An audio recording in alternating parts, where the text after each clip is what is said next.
à toutes et tous.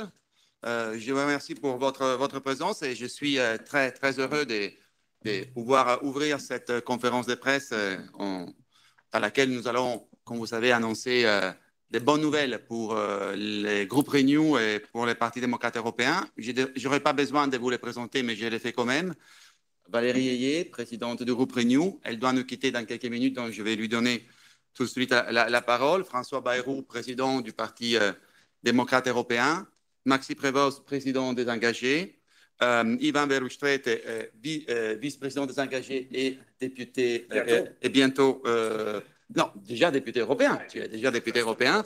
Et je suis très heureux de aussi avoir la présence de notre chef de délégation, de la délégation Besoin d'Europe, Marie-Pierre Vedrenne, et des représentants du Parti démocrate européen, de la délégation espagnole, de la délégation allemande des Freie Wähler. Donc, merci à Basque. Et bien sûr. Et donc, merci à tout le monde. Sans tarder, je donne la parole à Valérie Ayé, présidente du groupe Renew. Merci beaucoup, Sandro. Je voudrais saluer les uns et les autres, François, Maxime notamment. Bonjour à tous. Je voudrais vous dire que je suis heureuse d'être avec vous ce matin. Le groupe Renew s'agrandit. Et je suis très heureuse de vous accueillir, cher Yvan, cher Maxime et les engagés. Je crois que vous avez fait la démonstration par le passé, mais particulièrement dans cette campagne, que vous êtes un parti résolument pro-européen, une force progressiste, centriste, avec de grandes ambitions pour l'Europe. Et je crois qu'aujourd'hui, vous avez définitivement trouvé votre véritable maison. La réalité, c'est que, je l'ai dit tout à l'heure, en fait, ça faisait des mois, des années qu'on se regardait, vous dans une autre famille politique, et en fait, nos votes sont absolument convergents. Et donc, je suis très heureuse que vous nous rejoigniez aujourd'hui pour les prochaines années. Je sais qu'on va extrêmement bien travailler ensemble avec un agenda résolument pro-européen, ambitieux, autour des enjeux de défense, d'état de droit, de compétitivité, de protection de l'environnement aussi. Et donc, avec le groupe Renew et ensemble, on fera de belles choses au service des Européens. Et je suis d'autant plus ravie que d'abord, nos discussions, Yvan, et puis aboutir. Et parce qu'aussi, tu ouvres et vous ouvrez le bal d'autres arrivées. Aujourd'hui, c'est Yvan et les engagés. Et il y en a d'autres qui vont arriver dans les prochains jours. Donc, définitivement, ravie d'être avec vous aujourd'hui, ravie de t'accueillir, de vous accueillir. Et bienvenue dans la famille Renew. Merci. Merci. Et je vous quitte, pardonnez-moi. Merci. Merci beaucoup, Valérie. Merci, Valérie. À bientôt. Merci pour tes mots. Merci pour ton soutien. Je peux te voir après, c'est un problème. T'as mon numéro. Merci. Merci. Et donc, maintenant, je donne la parole au président des Engagés, Maxime Prévost. Merci. Bonjour à chacune et chacun d'entre vous. Merci pour votre présence. Et merci Valérie, je le dis tant que furtivement tu peux encore l'entendre, pour ces mots d'accueil. C'est vrai qu'on est très heureux aujourd'hui de pouvoir annoncer officiellement que la famille des engagés a décidé de pouvoir atterrir au niveau du Parlement européen dans un parti politique qui est beaucoup plus aligné avec ses valeurs, avec son ADN, une formation centriste, progressiste, résolument pro-européenne et qui, dans d'ailleurs l'énoncé de ce qui a formé le Parti démocrate européen, rappelle d'ailleurs combien ce clivage gauche-droite est obsolète. Et nous n'avons eu de cesse que de le dire, de le répéter lors de la campagne législative qui s'est achevée en Belgique, puisque pour les amis d'Outrecrier-Vrin, il est vrai que la campagne belge n'était pas que européenne, elle était plurielle avec les législatives, avec les régionales. Et donc, face à une période où les extrêmes gagnent du galon, où les discours deviennent de plus en plus simples, pour ne pas dire simplistes, on a de plus en plus de citoyens qui se sentent flattés par des propos réducteurs. Et les algorithmes des réseaux sociaux, qui sont devenus une arme de campagne massive, ne font que flatter d'ailleurs l'entre-soi et régulièrement la part la plus sombre des convictions des uns et des autres. Et plus que jamais dans ce paysage qui se fragmente, dans ce paysage qui s'oriente vers les extrêmes, prôner et défendre la nuance est devenu un acte de résistance. Et cet acte de résistance de la force et de l'intelligence de la nuance. Jean Berenbaum aurait dit, puisqu'il a produit un essai qui porte ce titre, « Le courage de la nuance », mais c'est la ligne que nous avons souhaité incarner, et c'est une ligne qu'incarne de longue date d'ailleurs François Bayrou, à qui je souhaite rendre hommage en le disant, et de surcroît à ses côtés. Et il est vrai que depuis un certain temps, les observateurs, surtout en Belgique, auront pu remarquer que sur des dossiers ou d'autres, nous n'étions pas toujours très en phase avec la ligne majoritaire du Parti populaire européen, là où, comme parti issu d'un des pays fondateurs, issu et héritier de la démocratie chrétienne, nous nous retrouvions jusqu'à aujourd'hui. Et même si nos votes se sont très régulièrement singularisés de cette ligne du Parti populaire européen, nous étions assez mal à l'aise avec le tournant plus conservateur que celui-ci incarne depuis un certain temps, pour ne pas dire un temps certain.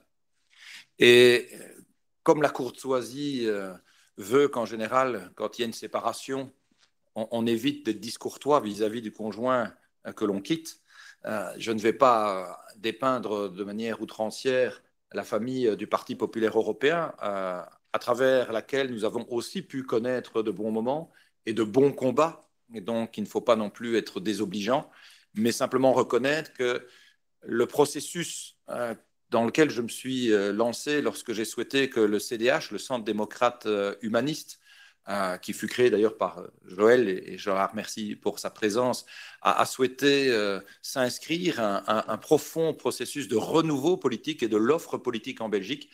Mais il nous fallait aussi s'assurer qu'au niveau européen, les combats que nous allions porter soient aussi alignés avec ce volontarisme désormais plus affirmé des transitions écologiques, bien loin des approches dogmatiques, mais avec une vraie conviction quant à l'urgence que ce combat soit mené, avec les agriculteurs, bien entendu, et pas contre eux, avec les enjeux aussi de l'inclusion sociale, pour que l'Europe soit appropriée par chacune et chacun. Encore faut-il forger la conviction auprès de chacune et de chacun que l'Europe est un allié et pas la cause des difficultés.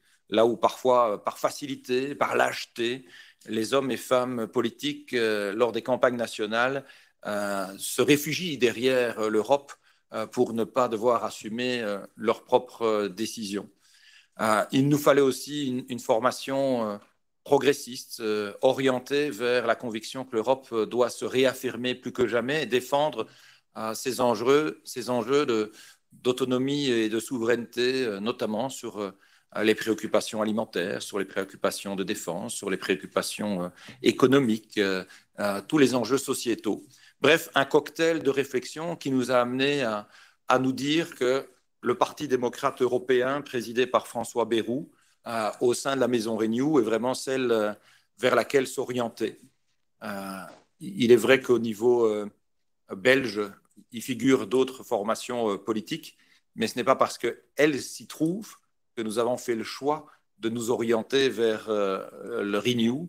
C'est vraiment la conviction que le PPE ne correspondait plus à notre ligne éditoriale et que d'autre part, le Parti démocrate européen était comme formation revendiquée centriste, celle qui nous correspondait et de loin le mieux pour pouvoir porter notre projet. Et donc, la boucle est ainsi bouclée du renouveau des engagés.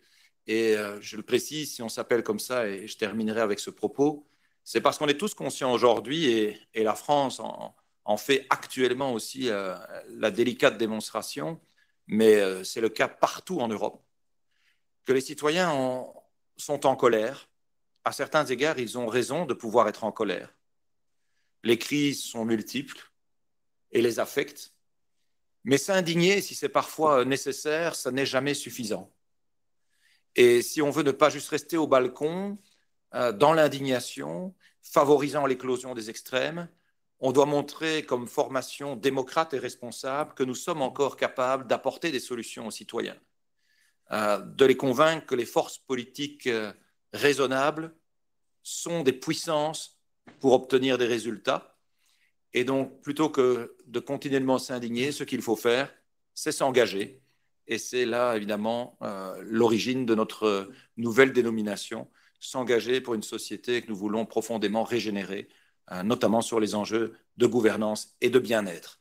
Et donc, très heureux en tout cas du bon accueil qui nous est réservé au sein du Parti démocrate européen. Et je suis sûr que Ivan Vroegstraat, dont le nom est toujours facile à prononcer en Belgique et compliqué ailleurs, aura tout le loisir de porter avec force et conviction. Lui qui a un passé d'abord d'entrepreneur, peut-être ne le savez-vous pas, mais c'est un néopolitique. Il nous a rejoints il y a 2 ans, 2 ans et demi, justement convaincu par ce processus de renouveau que je m'étais autorisé à impulser. Et donc, ayant été manager de l'année en Belgique, ayant été un businessman à succès, il s'est dit, ben voilà, moi j'ai envie en tout cas maintenant que les convictions qui sont les miennes et qui m'animent, y compris pour les générations futures, je puisse essayer de les convaincre avec de l'impact. Et de l'impact, c'est notamment en politique et dans la noble politique. Et donc, un grand merci à tout le monde pour votre accueil. Merci, merci Maxime, merci au président des engagés. C'est vrai que c'était plus facile de travailler pour votre adhésion que prononcer ton nom.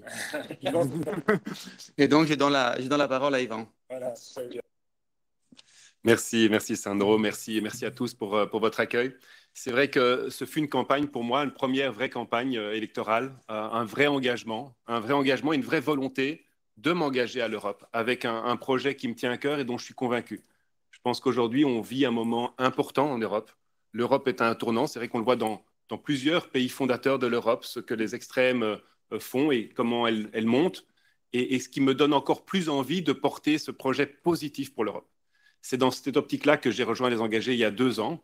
Le parti n'était pas au mieux dans les sondages, mais j'avais la conviction que le message était juste et que la manière dont Maxime le portait avec une cohérence et une vision qui sont celles des vrais leaders, en fait, qui sont portés par un projet, pas par une ambition personnelle, qui sont portés par l'envie de travailler pour les prochaines générations et pas seulement pour la prochaine élection, qui sont portés par l'envie de porter l'intérêt commun et pas l'intérêt d'un groupe particulier de la société.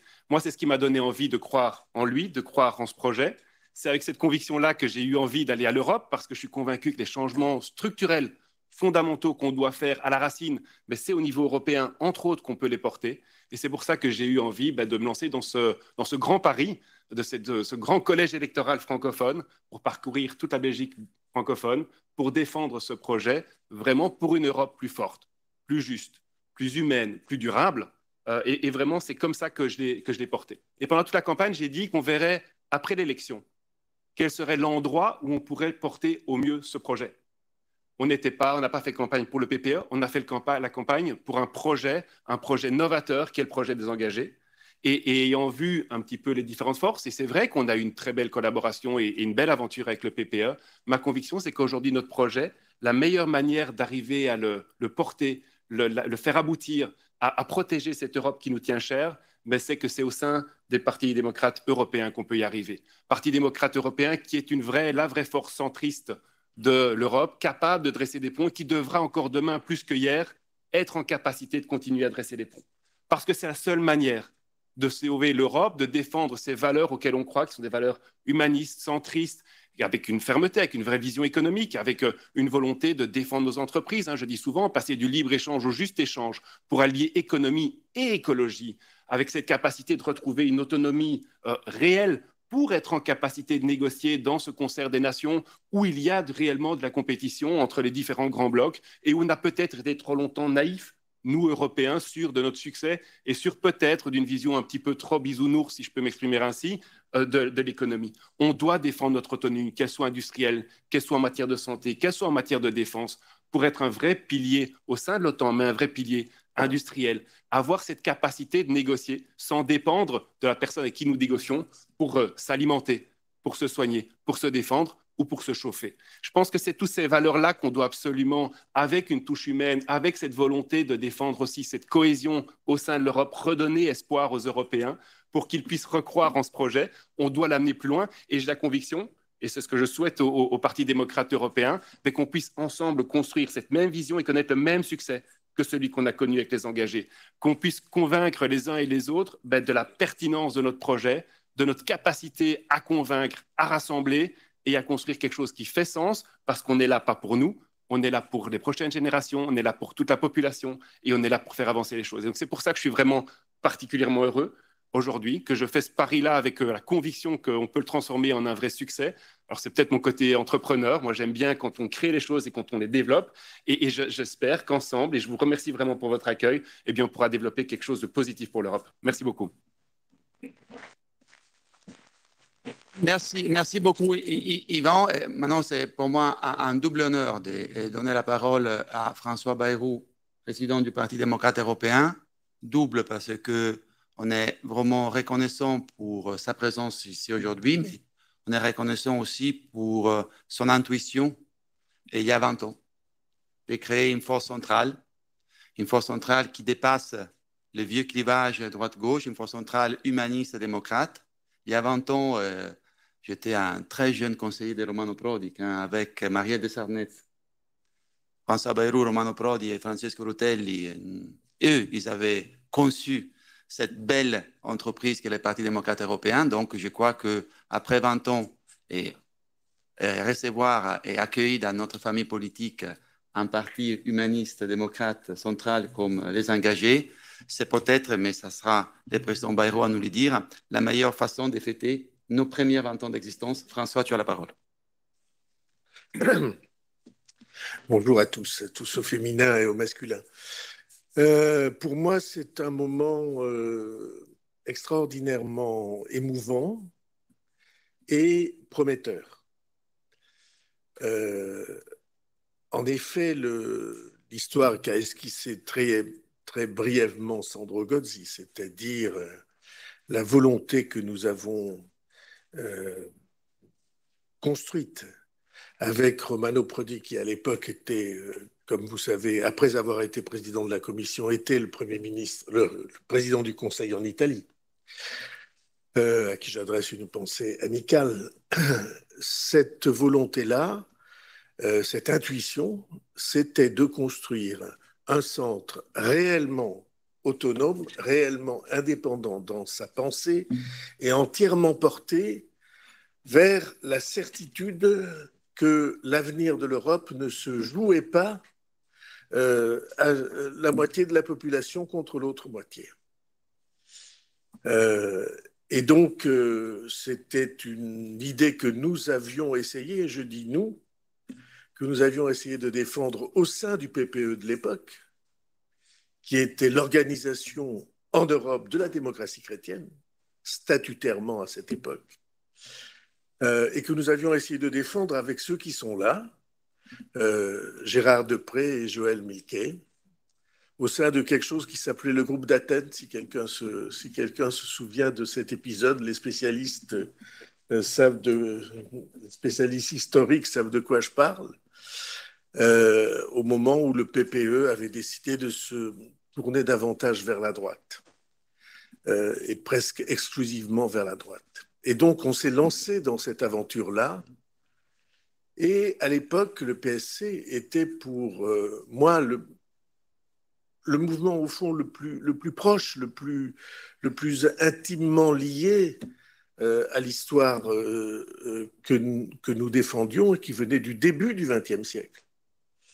Alors, on s'est vu souvent, on a parlé souvent, on a envisagé souvent, et on avait la conviction tous que, au fond, ça devrait se faire, mais que ça ne pourrait se faire qu'après une élection significative et dans un moment de danger, dans un moment de risque européen.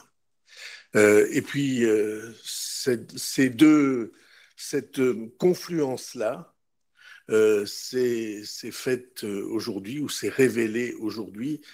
Et alors, que se réalise ce rêve porté depuis si longtemps, dans un moment de résurgence, d'avancée, de projection vers l'avenir, c'est évidemment infiniment précieux. Je dis engagé vers l'avenir, tout le monde l'a dit à sa manière.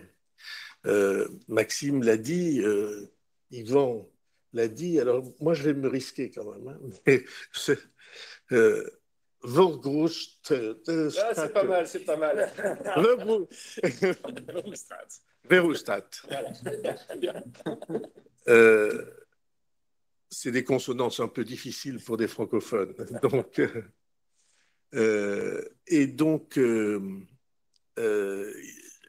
Yvan l'a dit à sa manière et Maxime aussi. Jamais la question ne s'est posée avec autant de force sur deux plans. Le premier de ces plans, c'est est-ce qu'on recherche l'autonomie, l'indépendance, la capacité de décision et la capacité d'orienter son avenir de l'Union européenne. Parce qu'il y a des forces immenses réunies pour que l'Union européenne ne soit pas indépendante, mais dépendante, sur tous les plans que nous avons évoqués. Le plan militaire est évidemment incroyablement impressionnant. Ce qui est en train de se passer dans la stratégie de Poutine d'alliance avec l'Iran et d'alliance avec la Corée du Nord. C'est pas, si on voit la signification géopolitique de ces deux projets d'alliance-là, au moment où, en particulier en France, deux forces, vous savez qu'on se trouve devant une élection à trois forces, et deux de ces trois forces sont en réalité les instruments de Poutine dans la politique française, c'est-à-dire dans la politique européenne.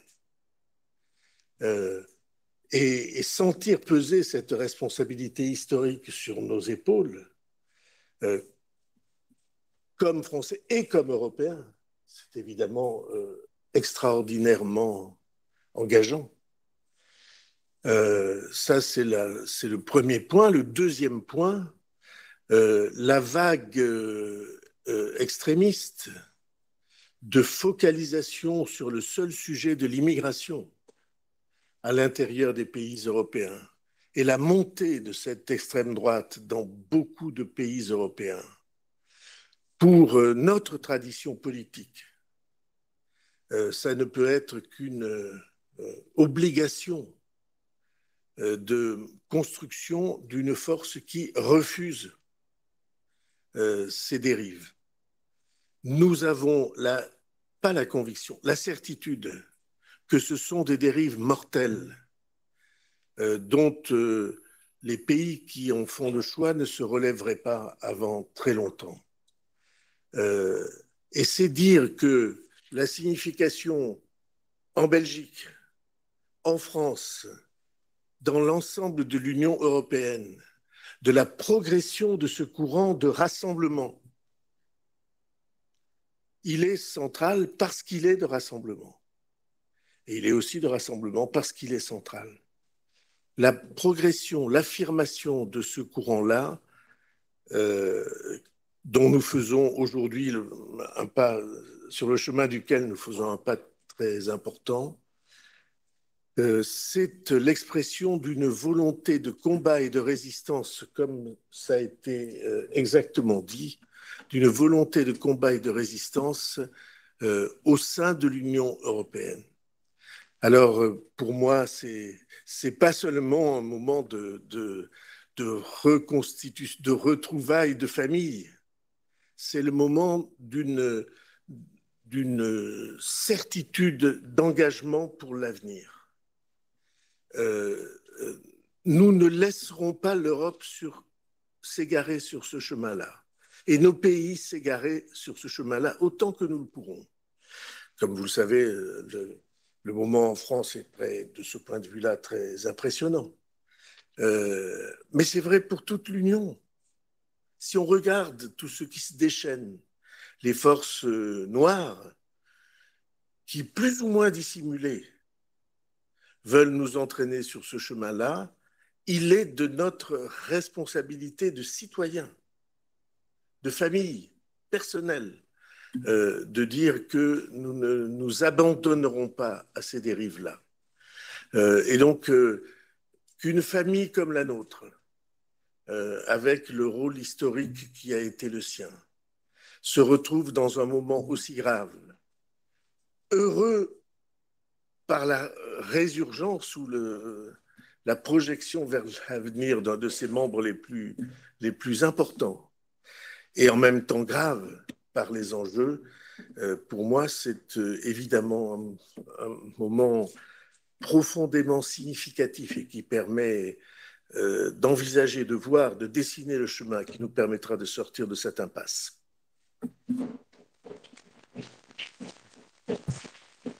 Merci, merci au président Bayrou. Avant d'ouvrir à vos questions, je voudrais, de ma part, souligner deux points. Parce que dans ces jours, j'étais souvent interrogé dans les couloirs avec des WhatsApp, etc. Est-ce que vous allez gagner la course? Est-ce que les Renew va être les 3e, 4e, 5e, 6e, 7e groupe? Nous sommes intéressés à la course des idées et des valeurs. Et nous sommes convaincus que nous avons une capacité de rassemblement qui nous permettra d'imposer dans l'agenda européen les objectifs que vous avez entendus ce matin, l'objectif d'une Europe puissance, l'objectif d'une démocratie transnationale humaniste, les objectifs d'une Europe d'état de droit. Je suis un marathonien, on n'est qu'au 10e kilomètre, et donc pour la question du nombre, je vous donne rendez-vous pour ceux qui y arriveront aux 42 kilomètres. Voilà. Donc, ayant ceci dit, the floor is open pour vos questions. Si vous pouvez vous présenter. Merci. Bonjour, Karl de Meyer pour le journal Les Échos. Monsieur Bayrou a évoqué la situation en France de quelques mots. Est-ce que vous pouvez nous donner votre lecture de la conséquence de ces événements sur la scène européenne, aussi bien dans le groupe Renew qu'au Parlement, qu'au Conseil européen? Ces événements sont pour l'ensemble de la scène européenne une remise en question et un moment d'incertitude. Comme j'ai eu l'occasion de vous le dire il y a quelques minutes, le grand moment de basculement qu'a été l'invasion de l'Ukraine par Poutine. Ce grand moment de basculement a fait découvrir en France deux forces qui ont multiplié au travers des années des déclarations pro-Poutine. Des forces qui venaient dire, mais enfin, qui peut imaginer, je cite exactement, je ne fais pas d'extrapolation. Madame Le Pen et son équipe et Monsieur Mélenchon ont dit à 20 reprises, qui peut imaginer que Poutine menace l'Ukraine? Nous qui connaissons la situation, disait-il, nous affirmons qu'il n'existe aucun risque. Qu'est-ce que Poutine irait faire en Ukraine? Et pendant des années, on a bercé l'opinion de cette illusion qui était un mensonge et une propagande volontairement assumée. Il se trouve que ces deux forces-là sont aujourd'hui le cœur des deux propositions politiques qui sont en situation de remettre en cause et de déstabiliser la politique française en Europe. Je veux vous rappeler que le programme du Front National et le programme de l'extrême gauche, les programmes désormais écrits, sont des programmes de remise en cause de l'Europe. Le Front National dit « Nous financerons les projets qui sont hors de tout bon sens. Nous les financerons en remettant en question la contribution de la France à l'Union européenne.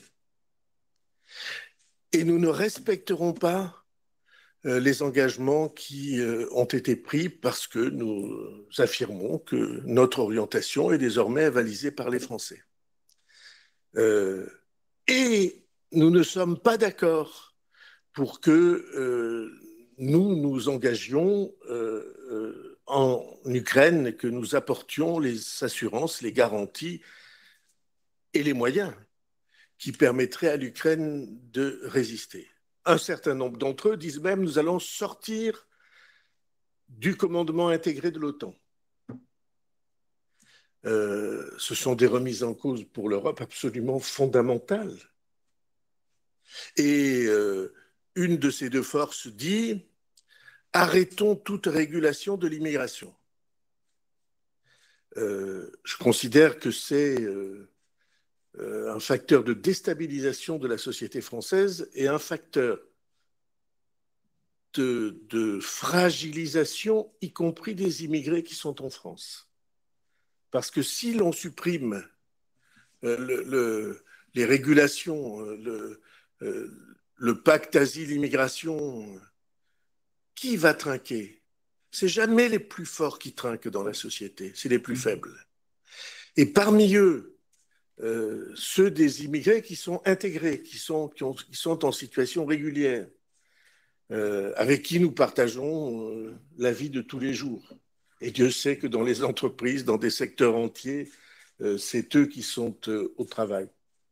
Ces trois déstabilisations-là, elles sont une fragilisation terrible de l'Union européenne et des choix qui ont été faits. Et si vous ajoutez à ça l'édification de forces puissantes à l'extrême droite, alors vous voyez bien que nous entrons dans un temps de tempête pour l'Union européenne. Ces tempêtes vont créer de l'incertitude et comme Yvan le sait bien, dans le monde des affaires, l'incertitude est un facteur de blocage immédiat. Et les taux d'intérêt le traduisent bien.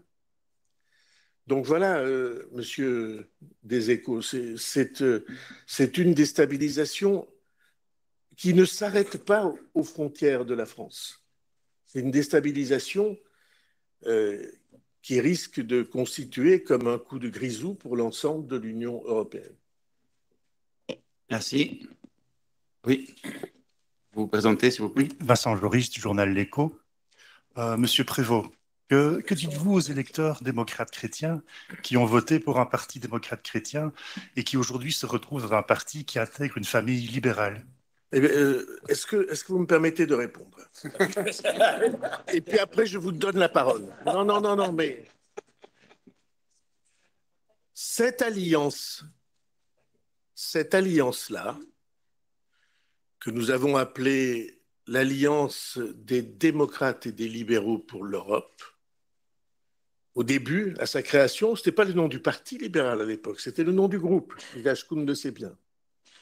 Cette alliance-là, elle réunit de manière, enfin pour la vie parlementaire de l'Union européenne, elle réunit deux traditions politiques avec leur intégrité, leur patrimoine intellectuel et moral et leurs engagés sur le terrain. Et donc, jamais il n'a été question de dissoudre l'une dans l'autre.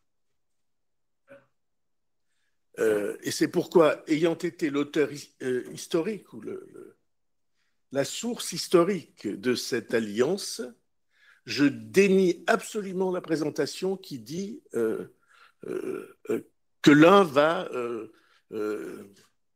effacer ses spécificités au profit de l'autre. Maintenant, c'est Maxime. Je reprends la question. Vous avez dit, que dites-vous aux électeurs démocrates chrétiens qui ont voté pour une formation qui était dans la démocratie chrétienne?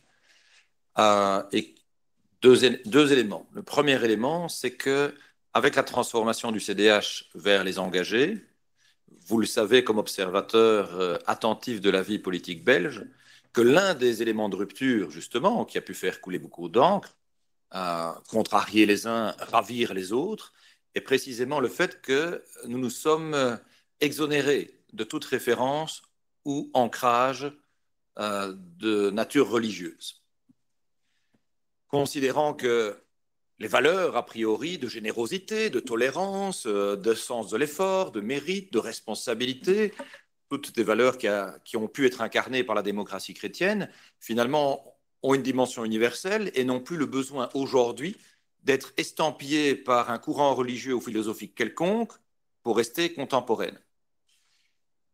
Et donc, en l'occurrence, il n'y a pas eu d'avancée masquée, puisque chacun sait que les engagés, s'ils ne renient pas ce qu'ils furent, en l'occurrence, ne revendiquent plus quelconque ancrage chrétien ou autre dans la manière de faire de la politique, considérant que cet enjeu de séparation totale entre les églises et l'État est un principe clé et que les convictions religieuses ou philosophiques, si elles méritent d'être respectées et si le droit à la spiritualité continuera d'être défendu, c'est quelque chose qui n'a pas à influencer l'action publique.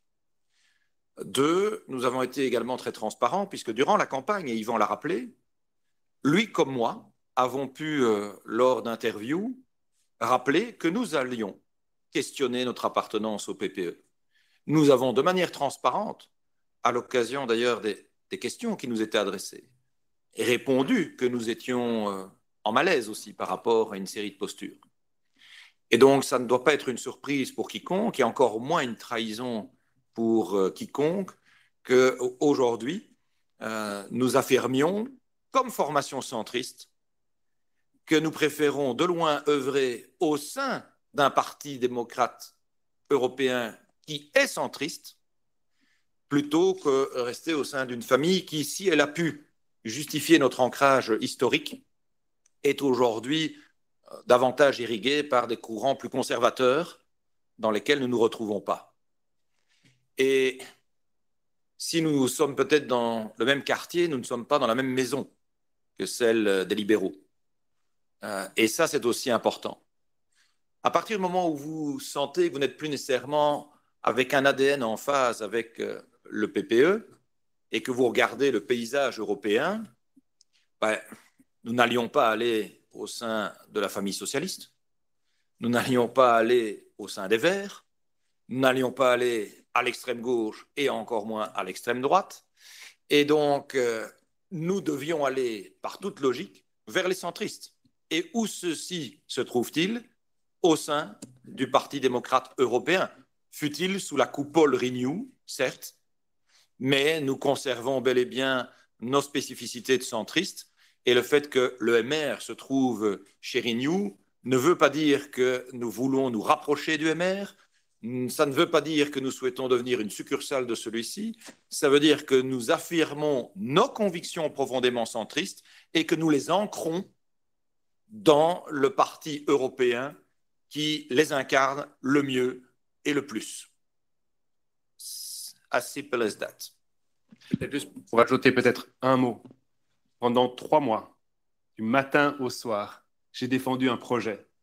Et ce projet, on y sera fidèle à 200%. C'est l'engagement qu'on a pris par rapport aux électeurs, des centaines de milliers d'électeurs qui nous ont fait confiance sur ce projet. Et pour être fidèle à ces électeurs, ma conviction très forte aujourd'hui, et vous pourrez nous juger dans 5 ans, c'est que c'est au Parti démocrate européen qu'on pourra l'incarner, le défendre avec force et conviction. Vraiment avec force et conviction. Et donc moi, je ne me sens pas du tout en trahison par rapport à ce message. On a porté un projet, on va continuer à le porter et on va pouvoir le porter avec encore plus d'acuité au sein du Parti démocrate européen. On a fait campagne pour les engagés, on n'a pas fait campagne pour le PPE. Et puis, s'il y a des gens qui sont attachés à la démocratie chrétienne, vous me les envoyez, je serais ravi de leur payer un coup à boire. Merci, merci. Laissez-moi ajouter 30 secondes parce que ça me permet de clarifier une nouvelle fois une chose que j'ai faite depuis 20 ans et j'ai faite depuis que je suis revenu au Parlement européen. Renew Europe, c'est une alliance politique des 2 partis européens. Il y a les partis démocrates européens et il y a l'alliance des libéraux européens. C'est 2 partis qui ont décidé, en partageant des priorités politiques fondamentales pour l'Europe, de se réunir dans un groupe et de confirmer ces groupes en 2024. Donc, voilà, il n'y a personne qui rentre chez les libéraux, chez les démocrates. C'est d'un côté les libéraux et de l'autre côté les démocrates. Et comme ils avaient fait 20 ans sur initiative de François Bayrou, Romano Prodi, Francesco Rutelli et de l'autre côté Graham Watson, décident encore aujourd'hui de relancer, de réaffirmer, relancer cette alliance politique au centre de l'échiquier du Parlement européen. Voilà, je pense que c'était un peu nécessaire de rappeler pas seulement l'histoire, mais comment nous sommes structurés en tant que Renew. Oui. Bonjour, Olivier Lebussy, La Libre Belgique. Vous avez bien rappelé que le Parti démocrate européen et les engagés, le CDH avant et peut-être le PSC, se tournent autour depuis longtemps, qu'il est question depuis un bon bout de temps que vous rejoigniez un groupe, le groupe dans lequel se trouve le PDE, c'est-à-dire l'ALDE jadis et Renew aujourd'hui. Vous dites aussi que ça n'a rien à voir avec le fait que le MR s'y trouve. Le fait que vous n'y soyez pas, vous ne vous y soyez pas retrouvé avant, a-t-il un lien avec le fait que le MR s'y trouve? Non, parce qu'il ne nous a pas échappé depuis de nombreuses années et qu'il s'y trouve. On ne vient pas de le découvrir. Mais en l'occurrence, je vais être très clair et qu'il n'y ait aucune ambiguïté là-dessus. Nous ne changeons pas de famille politique européenne parce que nous souhaitons nous rapprocher du MR. Nous changeons de famille politique européenne parce que nous voulons prendre distance par rapport à des accents trop conservateurs, aujourd'hui majoritaires au sein du PPE. Et que le MR se trouve dans cette famille ou dans une autre n'y change rien. C'est leur business. Moi, personnellement, je me fiche de savoir où se trouve le MR. Par contre, il m'importe de savoir où nous nous situons. Et comme centriste, j'imagine encore, mais j'ai toujours ma dose de naïveté malgré les années, qu'il n'y a rien d'incongru comme centriste à se retrouver dans un parti centriste. Donc j'ose imaginer que ça ne doit pas surprendre. Ce qui peut peut-être avoir surpris, c'est qu'on n'ait pas fait cette mue plus tôt. Ça, c'est vrai. Et c'est peut-être davantage le fruit de l'histoire, le fruit d'engagement et de contact. Mais, vous savez, mon épouse aujourd'hui est celle que j'ai connue en secondaire. Je dirais au collège ou au lycée en France. On a chacun connu des trajectoires différentes pour mieux se retrouver après. Donc, parfois, il y a des circonstances de vie qui amènent à rendre tardivement évident ce qui aurait peut-être pu l'être plus tôt.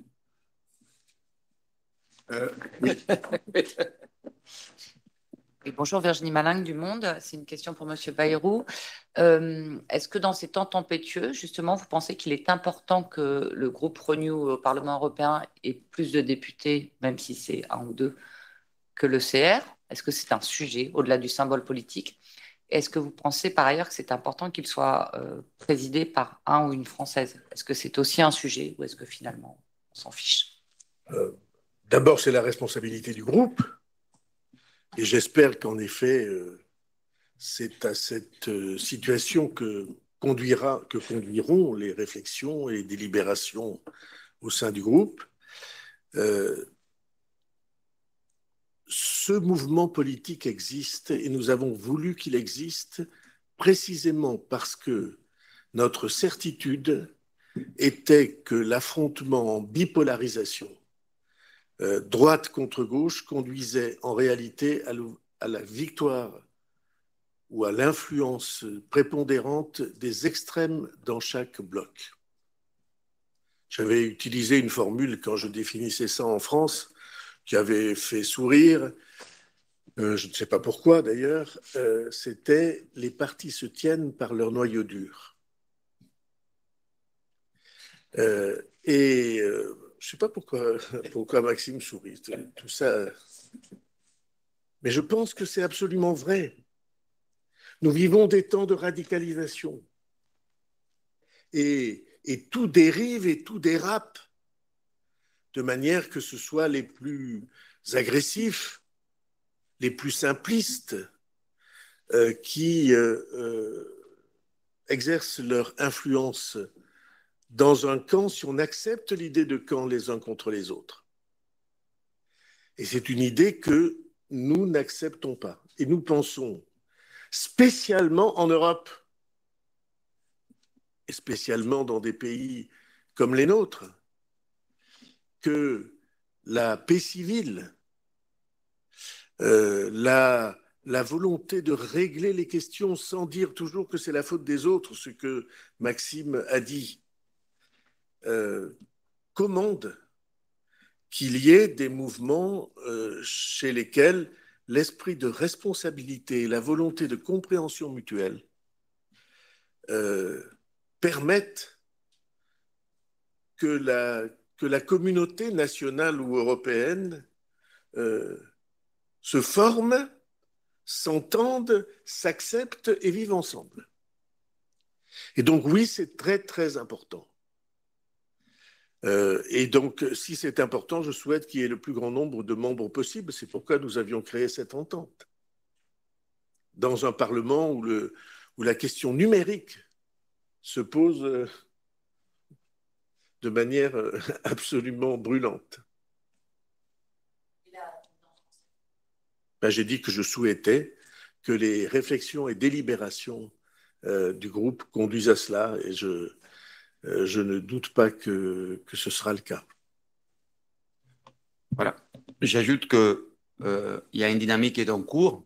Nous l'avons déclenchée aujourd'hui et nous allons continuer à travailler aussi dans les prochains jours pour l'élargissement, élargir davantage les groupes Renew. On a des discussions avec plusieurs potentiels nouveaux membres du Parlement européen. Et nous sommes aussi engagés, comme vous savez, à travers notre présidente, à relancer l'alliance, la majorité pro-européenne entre Parti populaire européen, sociaux-démocrates et nous, notamment. Et je suis convaincu, nous sommes convaincus en tant que démocrates européens, nous allons rester centraux et incontournables dans cette majorité. Véronique Lamkin du journal Le Soir. J'ai deux questions pour vous, Monsieur Gaudi. Est-ce que vous allez soutenir Valérie Hayé pour renouveler son mandat à la présidence du groupe? Et est-ce que si Ursula von der Leyen est présentée comme présidente de la Commission, le groupe votera largement ou totalement pour elle? Et j'ai une question pour vous, Monsieur Prévost. Quelle part d'ADN commun avez-vous encore avec votre parti frère en Belgique, le CD&V, qui lui est resté dans ce PPE conservateur? Merci.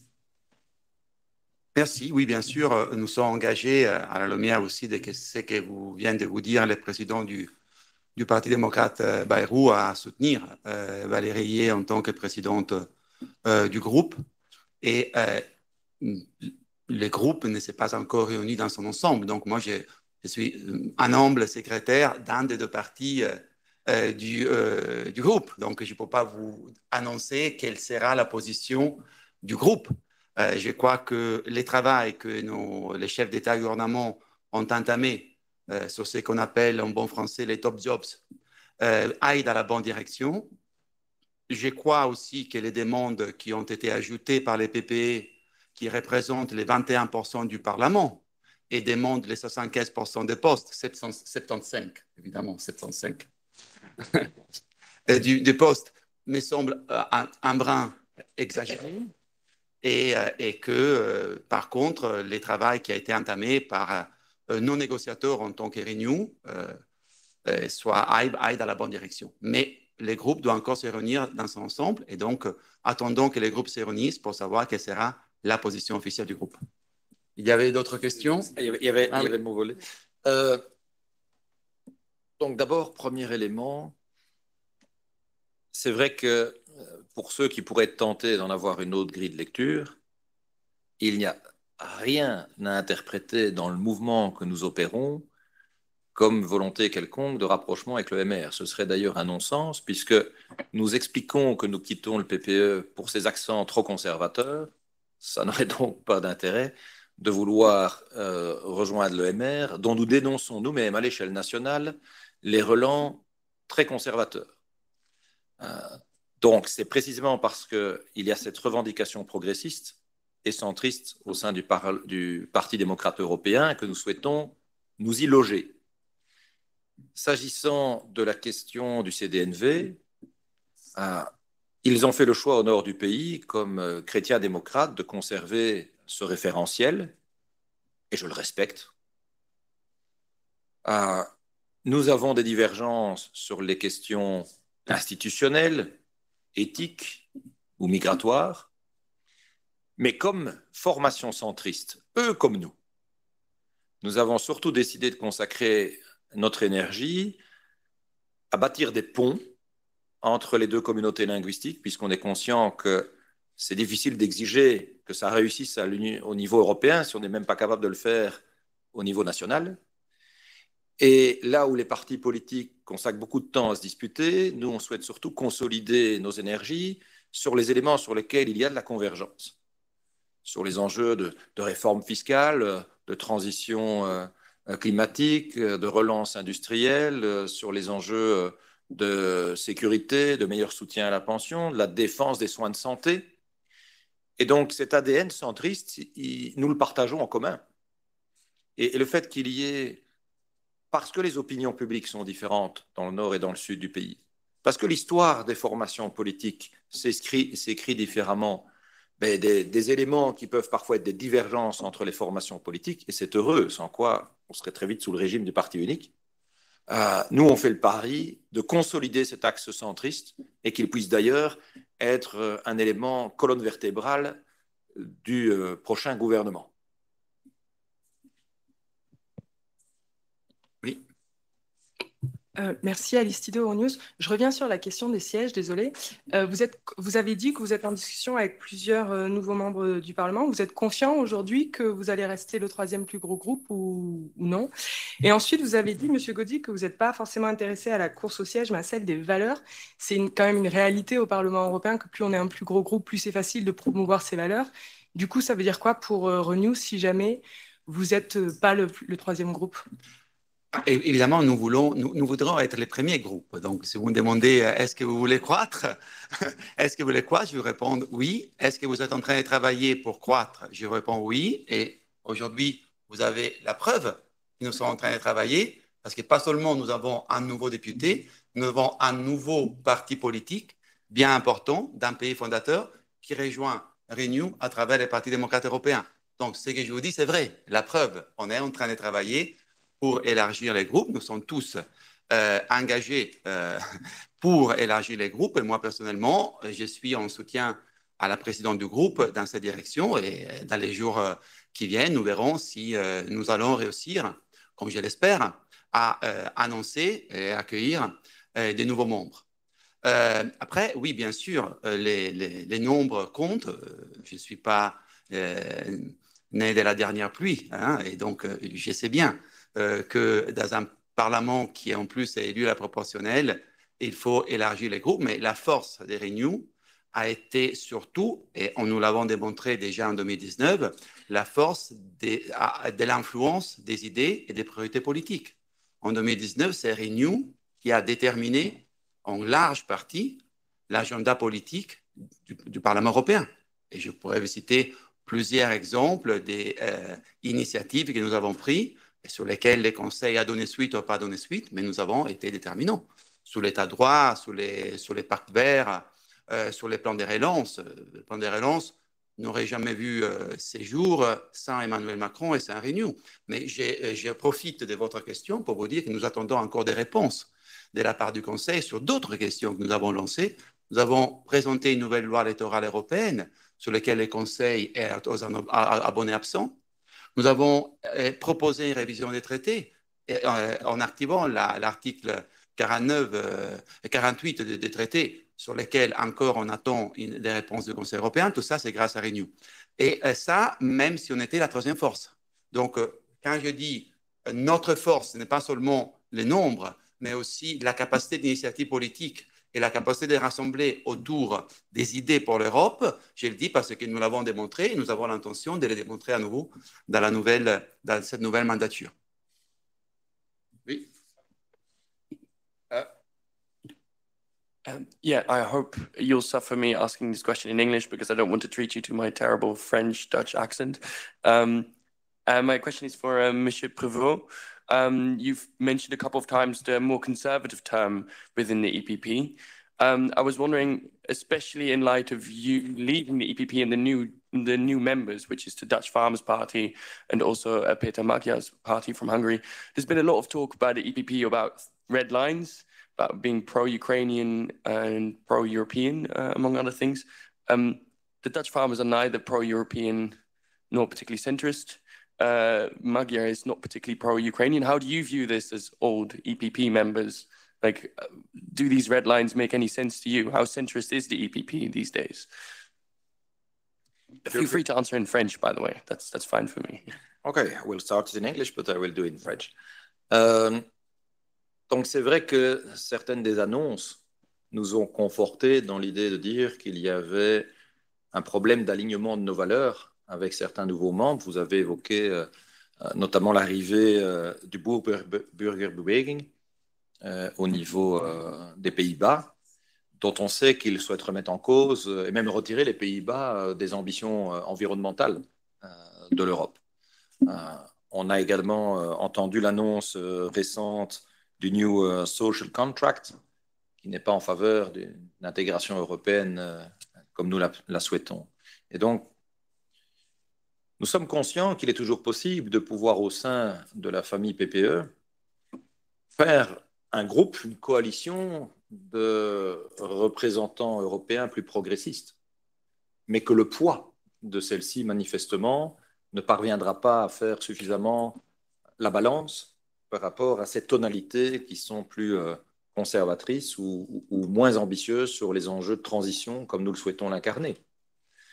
Et donc, c'est une des raisons pour lesquelles on considère aussi que notre place est désormais plus en phase avec les tonalités de notre nouveau mouvement politique au sein du Parti démocrate européen. Vous savez, si on a fait cette mue en changeant radicalement, en quittant le costume du CDH pour pouvoir prendre un nouveau costume sans perdre en chemin pour autant nos valeurs humanistes qui ont été fondatrices, c'est pour pouvoir aussi simplement ne pas considérer business as usual, qu'on doit rester là où on a toujours été. Si on a re-questionné notre ADN politique au niveau national, il était normal qu'on re-questionne notre ADN politique au niveau européen. Et nous l'avions dit, nous le faisons. Peut-être que ça surprend encore qu'il y ait des formations politiques qui font ce qu'elles disent, mais en l'occurrence, nous, ça nous a semblé être un élément aussi de crédibilité et de cohérence par rapport au message que nous avons véhiculé, la confiance massive que les Belges francophones ont souhaité nous adresser il y a quelques jours encore. Oui. Good morning, Vincenzo Genovese from Euronews. I also will ask in English for the same reason of the colleague before me. To Monsieur Prévost and to Monsieur Gozzi. Monsieur Prévost, you defined the NBA un partenaire envisageable for the coalition talks in Belgium. We know that the Renew Europe group is discussing to exclude one of its members, the VVD, for having joined the coalition in the Netherlands with PVV, with another radical right force. So my question is if you are worried about this, and to Mr. Gozzi is if you consider the NBA a radical right force as well as the PVV in the Netherlands. Thank you very much. Merci. Très clairement, j'ai effectivement évoqué qu'à l'échelle nationale belge, travailler avec le parti politique NVA, même si ce n'était pas notre premier choix, parce que nous ne partageons pas nécessairement les mêmes visions des projets de société, c'était une possibilité, par respect aussi pour le résultat électoral dans le nord du pays, et on ne peut pas demander que les francophones soient respectés quand ils émettent un vote et que les flamands ne le soient pas. Et 2, parce que nous souhaitons aussi éviter un blocage de centaines de jours, même si c'est devenu une spécialité belge à chaque élection, puisque nous détenons le record de constitution d'un gouvernement. Je crois qu'on a même battu l'Irak. Mais je pense que les citoyens sont aussi lassés de ces centaines de jours sans solution. Et de surcroît, les cartes ont été redistribuées de manière très nette lors du scrutin. Il reste à espérer qu'on pourra cheminer, mais ce n'est pas parce que la mathématique est très claire et limpide au sortir des urnes que le contenu d'un programme de gouvernement sera facile à négocier, puisque sur le fond, sur les idées, il y a quand même encore de grandes divergences. Et 2, oui, la préoccupation que nous avons déjà pu exprimer à l'époque quand nous étions au PPE, par rapport aux cohabitations qui nous semblent inopportunes, qui nous semblent très éloignées de nos valeurs par rapport à des formations d'extrême droite, que nous avions déjà pu dénoncer au PPE, nous continuerons à les dénoncer, quel que soit le parti où nous allons œuvrer. Et donc, je pense que François Bayrou l'a rappelé, il y a urgence à ce que les démocrates se serrent les coudes. Et nous avons fait aussi la démonstration qu'aujourd'hui, voter pour les formations d'extrême gauche ou d'extrême droite n'est pas une fatalité. La victoire des centristes en Belgique, qui suit d'autres victoires ailleurs en Europe et qui, je n'en doute pas, sera un prélude à d'autres encore en Europe, apporte la démonstration qu'avoir un discours assumé, nuancé, mais volontariste, peut convaincre les citoyens qu'une offre politique est capable encore de les réenchanter et qu'ils ne sont pas condamnés à se tourner vers les extrêmes. Mais nous continuerons à dénoncer les formations politiques qui choisissent de s'acoquiner avec des formations assumées d'extrême droite, bien entendu. Oui, ça c'était la dernière question parce qu'on doit terminer cette conférence de presse. Il y avait une partie de la question qui m'était adressée. Je n'ai pas de jugement à porter sur les dynamiques et les enjeux des politiques nationales. Mais ma position et notre position au niveau européen, elle est très claire. J'ai eu l'honneur de la présenter aussi pendant la campagne électorale, quand j'étais un des 3 représentants de Renew Europe avec Valérie Ayé et Agnès Strack-Zimmermann dans les débats et dans la campagne européenne. Et pour nous, ce n'est pas envisageable de travailler sur des alliances politiques avec les 2 groupes que nous considérons d'extrême droite, qui s'appellent ECR et ID. Et j'ajoute, en engageant ma personne, que je ne vois pas beaucoup de différences entre Meloni et Vox, Matteo Salvini et Marine Le Pen. Je constate qu'en campagne électorale, c'était une autre candidate qui voyait des nuances et différences entre ces 2 groupes. Pour nous, il y a 2 groupes d'extrême droite et avec ces 2 groupes d'extrême droite, nous n'entendons pas faire des alliances politiques au Parlement européen. Merci à tout le monde et cette conférence se termine ici. Non, mais juste une question, c'est un sujet important. Sur le VVD, non, mais honnêtement, est-ce que vous avez des discussions sur le VVD? Parce que, voilà, et deuxièmement, vous avez des discussions informelles avec la NBA. Est-ce que ça peut aller plus loin? C'en est où? Et le VVD, j'aimerais bien avoir une vraie réponse aujourd'hui, parce que ça a été un sujet pendant la campagne, et puis là... Sur le VVD, nous avons commencé à discuter. Les groupes ne s'est pas réunis. Et une fois que les groupes seront réunis, nous aurons une position. Nous aurons au CSEV. Vous connaissez notre position très critique. Oui, vous connaissez notre position très critique sur ce qui s'est passé aux Pays-Bas. Et je vous ai dit, les groupes doivent encore se réunir pour la première fois. Et sans doute, nous aurons une discussion sur le VVD le 25 ou le 26 juin. Merci. Et la NVA? Puisqu'il y a des discussions informelles avec la NVA? Non. Bah si. Si, je vous le dis. Alors, non. Bah si. Merci.